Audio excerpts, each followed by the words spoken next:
प्यारे मित्रों और मेरे हमसफ़र साथियों,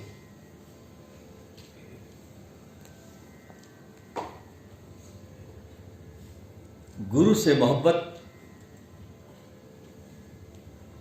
कोई बारिश का नाम नहीं जो बरसे और थम जाए।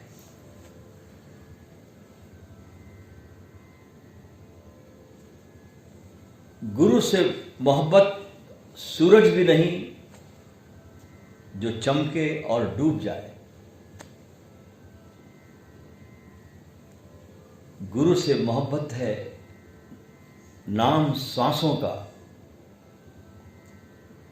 गुरु से मोहब्बत तो नाम है सांसों का, जो चले तो जिंदगी भर चले और रुके तो समाधि बन जाए।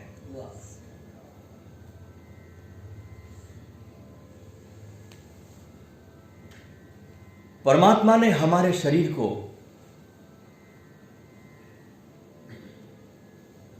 बहुत कारीगरी और बहुत मेहनत से इस शरीर को तराशा है और बनाया है। बड़ी कारीगरी करी है इस शरीर के साथ परमात्मा ने। ये देह जो आपको मिली है, ये सबसे ज्यादा दुनिया का रहस्यमय हिस्सा है परमात्मा का। आपकी देह से बड़ा कोई रहस्य नहीं है।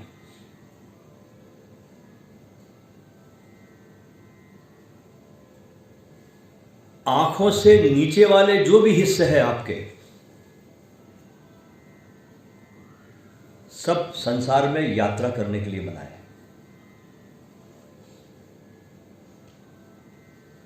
आंखों से जो नीचे वाले हिस्से हैं वे सब संसार से जुड़ना, यात्राएं करना, धन कमाना, परिवार जमाना, सब संसार की यात्रा के लिए बनाए। लेकिन आंखों के ऊपर के हिस्से को, जहां से तीसरा नेत्र शुरू होता है और सहस्त्रार जाता है, आंखों से ऊपर के हिस्से को सत्य का घट बनाया।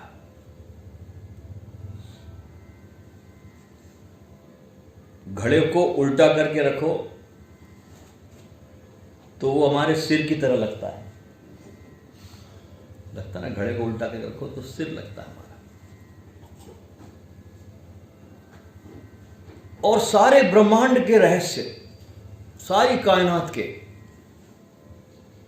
इस घट में है। और उसकी शिखर की चोटी पर खुद परमात्मा बैठा है। और इस घट में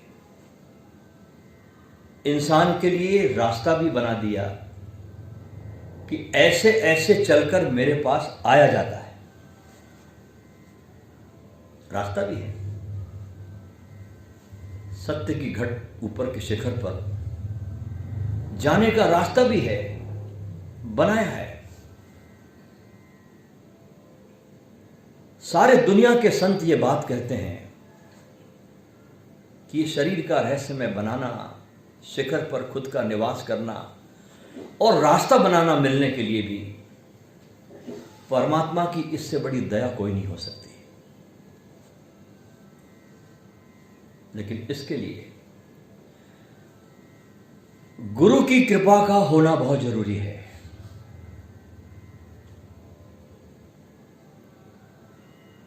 इससे थोड़ा हम मुक्त भाव से, उदारता से समझे, थोड़े ब्रॉड माइंड होकर। मनुष्य का जन्म हमें कई बार मिला, अनंत, गिनती नहीं कर सकते आप कितनी बार पैदा हुए, मरे, पैदा हुए, मरे। किन किन के साथ आपके माँ के संबंध बने, पत्नियों के संबंध बने, बच्चों के संबंध बने, बेटों के संबंध बने, यारों के बने, दोस्तों के बने। मनुष्य का जन्म में कई बार मिला। परमात्मा की कृपा भी हुई क्योंकि शरीर मिला। परंतु कोई सच्चा प्रभु का साकार रूप गुरु नहीं मिला।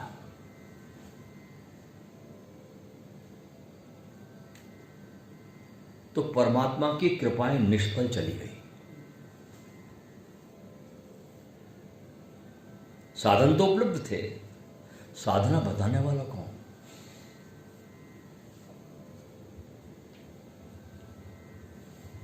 परमात्मा की कृपाएं निष्फल चली गई और हम 84 लाख योनियों के नरकों में वापस चले गए और घूमते रहे। इसलिए ये कारण है कि गुरु की महिमा से सारे हमारे भारत के ग्रंथ भरे पड़े हैं।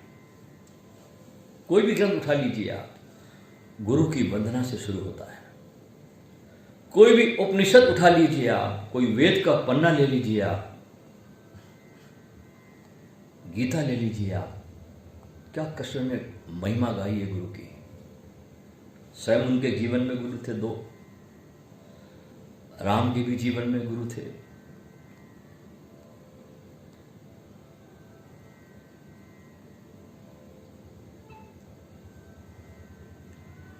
ऐसा समझो एक उदाहरण से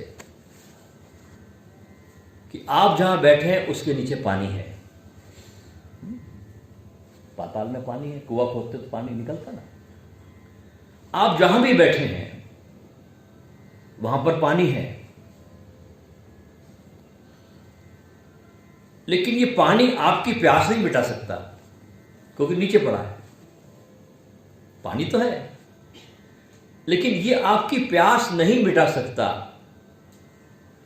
बल्कि देखा जाए तो नीचे पड़ा हुआ पानी हमारे किसी काम का भी नहीं है। उसी पानी को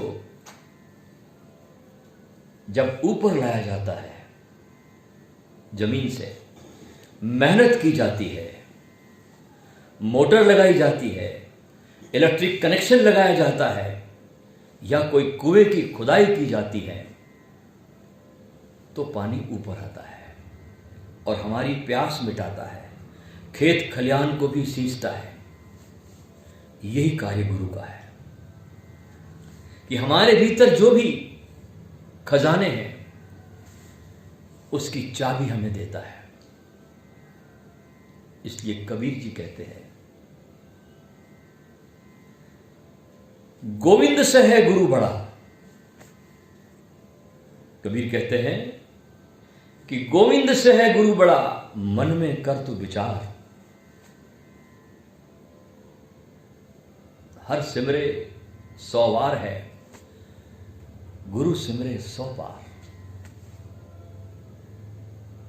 भगवान कृष्ण भी गीता में कहते हैं कि लोग मुझे संसार में कहां कहां खोजते हैं, पहाड़ों में, मंदिरों में, हिमालय के शिखरों में, नदियों के पास, लेकिन वे अज्ञानी लोग ये नहीं जानते कि मेरा निवास तो भक्तों के हृदय में, किसी गुरु के हृदय में होता है, और जो उनके चरणों में जाएगा वही मेरा दीदार पा सकता है। इसलिए ध्यान रहे, कोई वक्त का वर्तमान गुरु ही कुछ आपके साथ कार्य कर सकता है। ये बहुत सच्ची बात है। जैसे हमारा इलाज, हम बीमार पड़ जाते हैं, कोई वर्तमान का कोई डॉक्टर ही कर सकता है ना आपका इलाज। आप बीमार पड़ गए, कोई वर्तमान अच्छा डॉक्टर होगा, वही आपकी बीमारी का इलाज कर सकता है। पुराना बड़ा लुकमान वैद्य नहीं कर सकता जो हो गया है। हमारे किसी कोर्ट केस का फैसला भी कोई वर्तमान में उपलब्ध मजिस्ट्रेट ही कर सकता है। लाख अकबर होगा न्यायप्रिय, लेकिन वो आपके केस का निपटारा आज तो नहीं कर सकता। आज जो मजिस्ट्रेट होगा वो आपके केस का निपटारा करेगा। इसलिए हमको इस वक्त के सदगुरु के चरणों में जाना पड़ेगा। सच्चाई ये है। इसलिए हर आयाम में खोजे आप, और जब आपको कोई सदगुरु मिल जाए, कोई भी हो सकता है, तो उस पर अगर आप अटल विश्वास और श्रद्धा रखोगे तो ही तुम्हारा विकास होगा। अश्रद्धा की जरा सी खटाई दूध को फाड़ के रख देती है। एक बहुत बड़े पंजाब में बहुत उच्च कोटि के एक सूफी संत हुए। नाम था उनका हजरत सुल्तान बाहू। बड़े गजब के। कभी गुरु की प्रेरणा हुई और समय मिला तो ये हमसे अभी अछूते हैं, अभी हमने बोला नहीं, पर सुल्तान बाहू बोलेंगे। हजरत सुल्तान बाहू एक प्रसिद्ध सूफी हुए हैं। वे कहते हैं, आशिक होकर इश्क कमावे, दिल रखी वांग पहाड़ा खूं। आशिक होकर इश्क कमावे, रखी वांग पहाड़ा खूं। कहते हैं, अब जब तू प्रेम के मार्ग में आया ही है, सुल्तान बाहू कहते हैं, अब जब तू प्रेम के मार्ग में आया है तो अपने दिल को भी पहाड़ जैसा अटल और निश्चल रख। डगमगाना नहीं, सुल्तान बाहू कहते हैं, बार बार हिलना नहीं, अपने दिल को पहाड़ जैसा अटल और निश्चल रख। यानी गुरु की निष्ठा में अटल और अचल। आगे वे कहते हैं अपने गीत में, लख लख बदियां हजार उल्हाने, करजानी बाग बाहर आखूं। बड़े सुंदर वचन हैं इनके। लख लख बदियां हजार उल्हाने, करजानी बाग बाहर आखूं। कहते हैं सुल्तान बाहू कि इस मार्ग में जब तुम आओगे, किसी जीवित सदगुरु के पास जब तुम जाओगे, तो सुल्तान बाहू कहते हैं तुम्हारी आलोचना होगी। मुर्दों के पास जाने से आलोचना कभी नहीं होती। अब मंदिरों में हजारों लोग जा रहे हैं, समाधियों में माथा टेक रहे हैं, कब्रिस्तान में जा रहे हैं, मजारों पे जा रहे हैं, किसकी आलोचना होती है? बद्रीनाथ जा रहे लोग, केदारनाथ जा रहे, किसी की आलोचना नहीं होती। लेकिन सुल्तान बाहू कहते हैं कि जब भी तुम जाओगे किसी सदगुरु के पास तो तुम्हारी आलोचना होगी, क्योंकि जिनकी दुकानें उजड़ती हैं वे नुक्ताचीनी करेंगे, और दुनिया का ये पुराना दस्तूर है। इसलिए सुल्तान बाहू कहते हैं कि जो आलोचना के द्वारा तुम पर कांटे बरस रहे हैं उनको तुम फूल समझना। पहली बात क्या बोली उन्होंने कि सदगुरु के मार्ग पर तू चल पड़ा है तो अपने दिल को अटल और निश्चल रखना, पहाड़ के समान। इसको हिलने मत देना, डिगने मत देना। दूसरी बात सुल्तान बाहू कह रहे हैं कि अगर इस रास्ते पर चल पड़ा है इश्क के मार्ग पर, तो इस बात का ध्यान रखना कि आलोचना होगी ही कि किसके पास चले गए तुम। हजार मुंह होंगे बोलने वाले, नुक्ताचीनी करेंगे, उससे फूल समझना। ये बहुत सुंदर फकीर हुए।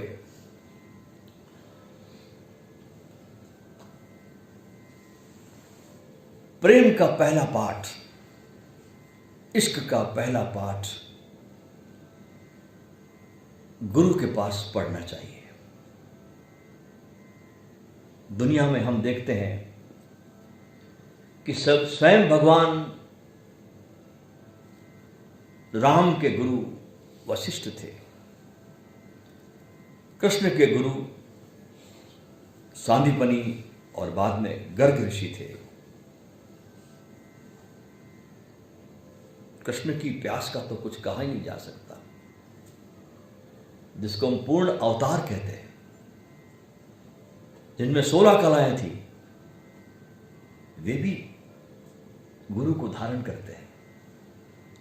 और एक नहीं दो, बचपन में शिक्षा के लिए गए सांदीपनी उज्जैन के आश्रम पर, और बाद में 70 वर्ष की अवस्था जब कृष्ण की हुई, द्वारका बसाई,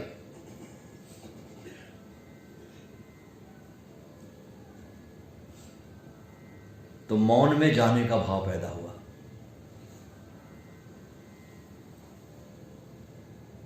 और ऋषि के आश्रम में गए, मौन में डूब गए। क्योंकि दोस्तों, परमात्मा की यात्रा का कोई पूर्ण विराम नहीं होता। एक बात ध्यान रखना, हम छोटे छोटे चीजों में अपने को मान लेते कि हो गई हम उपलब्ध। यहां फुल स्टॉप होता ही नहीं, यात्रा का सतत प्रवाह है।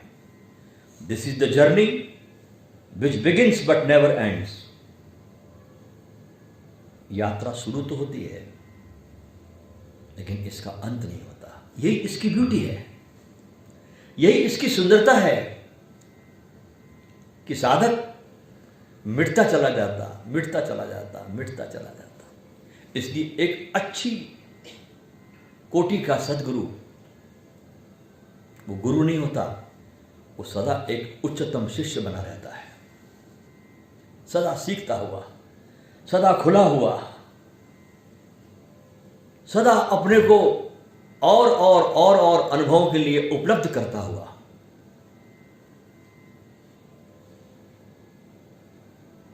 नए का स्वागत करता हुआ।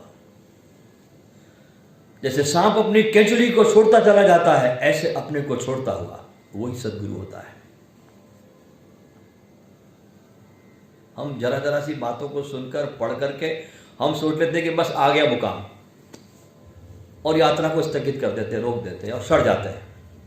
अपनी मान्यताओं में हम खुद सड़ते हैं। हमारी मान्यताएं हमको सड़ाती है, हमारा खुलापन हमें संवारता है।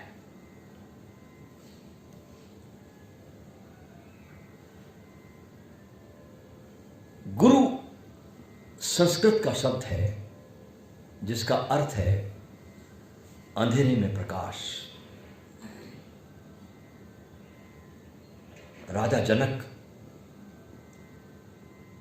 कितने बड़े, कल्पना के बाहर है, हमारी शब्दों की सीमा होती उनको बोलने में। उनके भी जीवन में जब अष्टावक्र का आगमन हुआ तो उनका जीवन और चरित्र दोनों सफल हुआ। अब सवाल उठता है, गुरु मिल गया, पास आ गए गुरु के, मिल भी गया, अब दूसरा मार्ग है गुरु से प्रेम करना।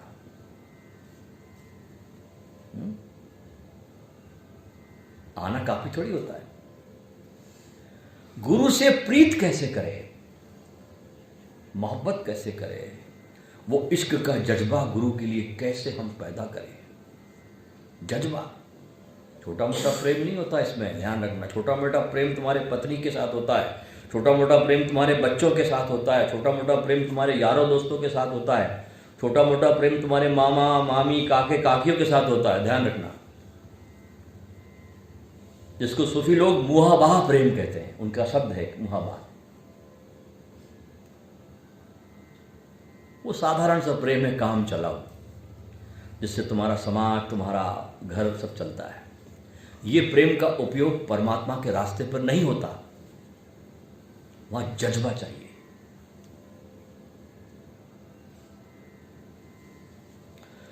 क्या सूत्र है उसके, और शिष्य क्या करे जिससे कि गुरु से उसकी मोहब्बत बढ़ती जाए।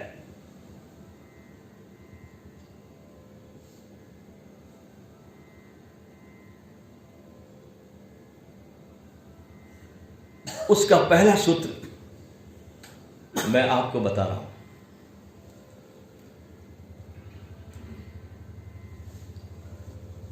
और वो ये, गुरु का दर्शन। पहला सूत्र, गुरु का दर्शन। गुरु का दर्शन, गुरु के इश्क में डूबने की शुरुआत। क्योंकि जिसको देखोगे नहीं तो प्रेम कैसे करोगे? किसी लड़की को आपने देखा तभी तो उसके प्रेम में पड़े ना, बिना देखे तो प्रेम में नहीं पड़ते। आप कि तस्वीर के प्रेम में पड़ते हैं? आप देखोगे किसी को तभी तो प्रेम में पड़ोगे ना। तो पहला सूत्र है गुरु का दर्शन, इसकी शुरुआत है।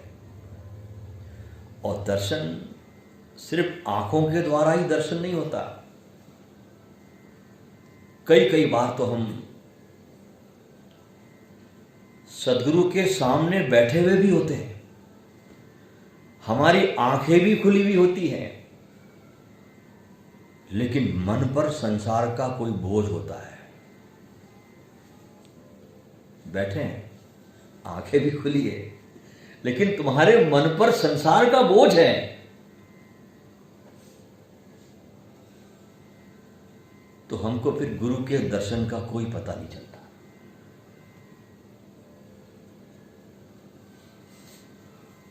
और दर्शन का हमें कोई स्वाद भी नहीं मिलता। इसलिए दर्शन का अगर गुरु के लाभ लेना हो तो मन और चित्त को बहुत भावपूर्ण रखकर दर्शन करना होगा, बहुत भाव के साथ। जिनकी भी सदगुरु से प्रीत जुड़ती है, धरती पर कोई भी हो, उनकी शुरुआत ही दर्शन से होती है। मैंने भी जब पहली बार देखा गुरु जी को, फर्स्ट टाइम 1966 में, मैं तो उसी दिन से उनके प्राणों से जुड़ गया। और बड़े ही भाग्यशाली होते हैं वे लोग जिनके हृदय में गुरु दर्शन की प्यास उठती है, क्योंकि ये आपके ध्यान साधना की पहली सीढ़ी है, गुरु के दर्शन की प्यास का पैदा होना। जब बाहर गुरु के दर्शन की ही आप में प्यास नहीं है, ध्यान से सुनना, जब बाहर गुरु के दर्शन की ही आप में प्यास नहीं है, तो वो परमात्मा जो निराकार है, आकार में नहीं है, उसे तुम कैसे पाओगे जिसका आकार ही नहीं? उसकी तो तुम्हारे अंदर प्यास ही नहीं जगेगी। और परमात्मा स्वयं देह रूप धारण करके गुरु के रूप में सामने आया है।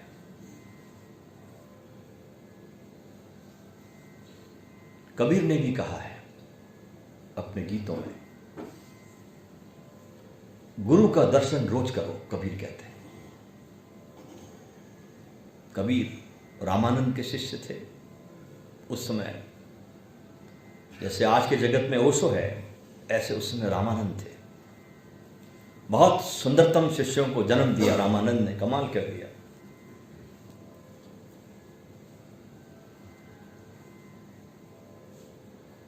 कबीर को जन्म दिया, रैदास को जन्म दिया।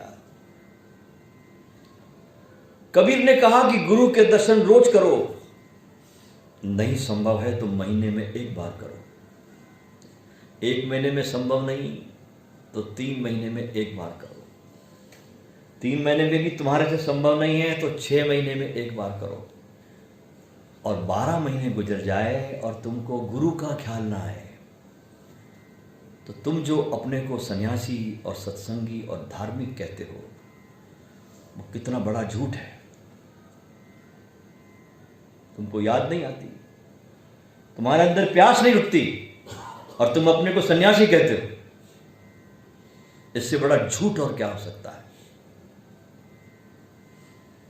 ऐसे लोगों के बारे में कबीर कहता है कि उनके सिर पर काल सवार है,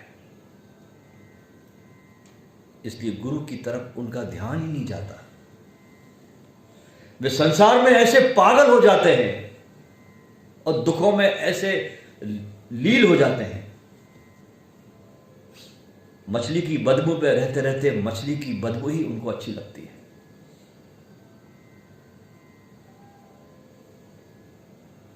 दूसरा सूत्र देता हूं। पहला दिया मैंने गुरु का दर्शन। रोज नहीं बनता तो महीने में एक बार करो, 3 महीने में एक बार करो, 6 महीने में एक बार करो, नहीं तो साल में एक बार तो करना ही चाहिए। इसलिए गुरु पूर्णिमा का पर्व रखा गया, ध्यान रखना। ये कारण थे इसके। ये हमारे देश के पर्व ऐसे नहीं रखे गए, इसके पीछे बहुत वैज्ञानिकता है। दूसरा सूत्र है गुरु का ध्यान। गुरु के दर्शन के बाद उनको वहीं छोड़कर मत चले जाना, उनको वहीं छोड़कर मत आना, अपने साथ उनको लेकर जाना।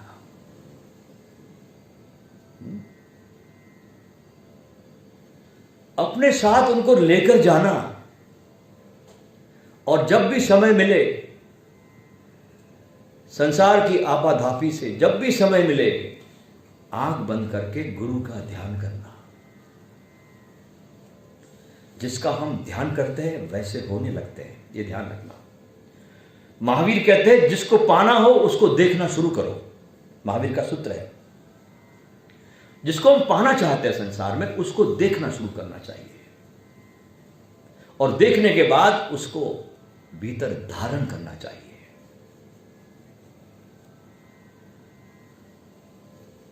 तो पहला सूत्र है दर्शन, दूसरा सूत्र है गुरु का ध्यान, और तीसरा सूत्र है गुरु की सेवा।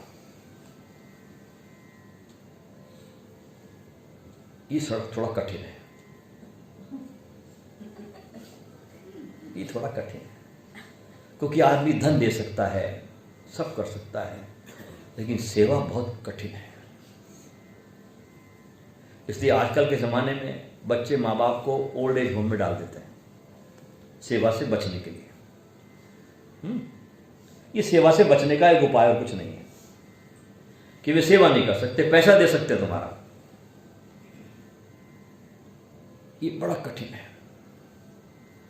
और गुरु की सेवा सुमिरन है, गुरु की पुकार सुमिरन है, और गुरु का परिवार उनका संघ है।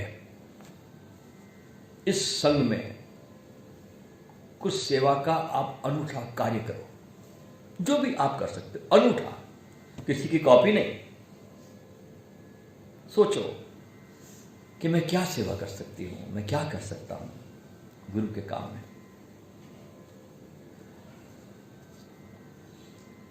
सेवा से आप गुरु से बहुत गहराई से जुड़ जाते हो। आप संसार का काम करते हुए भी जब भी समय मिले आपको गुरु की कोई सेवा को पकड़ो, कोई भी हो सकती है। आजकल तो गुरु ने तुमको और भी मुक्त कर दिया, डिजिटल का माध्यम आ गया है, बहुत विराट माध्यम है डिजिटल का।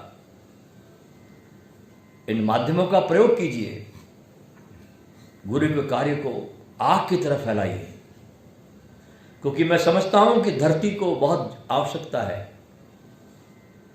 इन सब संदेशों की, इन सब विचारों की। क्योंकि आदमी के पास सब कुछ है, लेकिन आदमी ने अपनी जड़ें खो दी है, इसलिए वो दुखी हो गया है, वृक्ष सूख गया उसका। ये 3 बातें जो मैंने आपको बताई आज गुरु दीक्षा के पर्व पर, इसे आप अपने रोम रोम में उतार लेना। बहुत छोटे छोटे सूत्र मैंने दिए आपको, दर्शन, ध्यान और सेवा। ज़्यादा याद करने की भी आपको जरूरत मैंने नहीं दी कि बहुत कोई लंबा चौड़ा शास्त्र है आप याद कर लो। हाँ, मैं ज़्यादा बड़े बड़े शास्त्र नहीं देता आपको, बहुत छोटे छोटे सूत्र देता हूँ। अगर आपने 3 गुणों को धारण कर लिया आज गुरु दीक्षा में, तो आपकी साधना में बहुत गति हो जाएगी। और इन 3 गुणों को आपने धारण नहीं किया तो जहां थे वहीं पड़े रह जाओगे, माला पहन लोगे बस, और कुछ नहीं होगा, इससे ज्यादा कुछ नहीं होगा। और बहुत से लोग तो मेरे को भारत में सिर्फ माला वाले ही दिखते हैं, ज्यादा संख्या उन्हीं लोगों की है, माला ही पहन ली बस, बाकी कुछ नहीं, कोई प्यास नहीं उनके अंदर। और जो पुराने थे उनमें तो बिल्कुल प्यास नहीं। बड़े मजे की बात है, पुराने कहते हम तो ओशो के साथ रहे ना। अरे साथ रहने से क्या होता है, ये तो सतत यात्रा है। This is the journey which begins but never ends. ये कोई यात्रा रुकती थोड़ी है, सतत प्रवाह होना चाहिए। अगर तुम ओशो के साथ रहे हो तो कर क्या रहे हो? अपनी मादों में बैठे हुए निकलो बाहर। अगर तुमने कुछ पाया है उनके पास, अपने गुरु का समय तुमने अगर उपयोग किया है तो कुछ दीजिए आने वाली मनुष्यता को, क्योंकि तुम अगर नहीं बांटोगे तो वो सड़ जाएगा, तुम भी मर जाओगे उसके साथ। जब चीज बढ़ती है ना तो ताजी होती है, तुमको भी नहला जाती है। और जब तुम बांटना बंद कर देते हो तुम समय के पहले मर जाते हो। इसलिए जो बातें मैंने आपसे कही, ये 3 सूत्र दिए, उस पर चिंतन करना, मनन करना और अपने जीवन में उतारने की जरूर कोशिश करना। संसार के सब काम करते हुए आपको इन 3 गुणों को धारण करना है जो मैंने बताया, तो आपका साधना, आपका संसार दोनों तरफ जोरबा और बुद्धा, जिसकी ओशो बात करते हैं कि बाहर भी ऐश्वर्यपूर्ण और भीतर भी ऐश्वर्यपूर्ण, दोनों का एक बैलेंस। धरती पर एक नई परिकल्पना है ओशो की, इसके साथ में एक नया आदमी, एक नया मनुष्य धरती पर सद्गुरु लाना चाहते हैं कि बाहर भी कोई विरोध नहीं है, भीतर भी कोई विरोध नहीं है।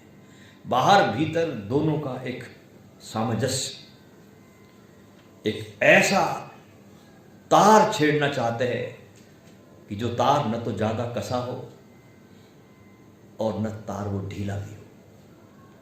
और जब कोई तार सितार का न ढीला हो न कसा हो तो उस तार में संगीत पैदा होता है। वो संगीत सद्गुरु धरती पर तुम्हारे हृदय पर लाना चाहते हैं, तुम्हारे हृदय में। ध्यान रखना, और ये भी ध्यान रखना कि तुम सारे मनुष्यों को बदलने की फिक्र में मत पड़ना। कोई नहीं बदलता, उनको बदलने में कि तुम न बदल जाओ उनके बराबर।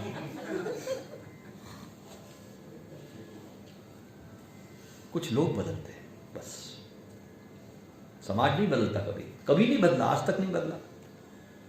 तो तुम अपनी फिक्र करना, तुम लोगों को बदलने मत निकल जाना, उतना समय मत देना। हाँ, तुम बदल जाओ तो तुम्हारी उपस्थिति लोगों को बदलनी शुरू हो जाएगी। तुम जहां से गुजरोगे तुम्हारी हवा लोगों को छूना शुरू करेगी।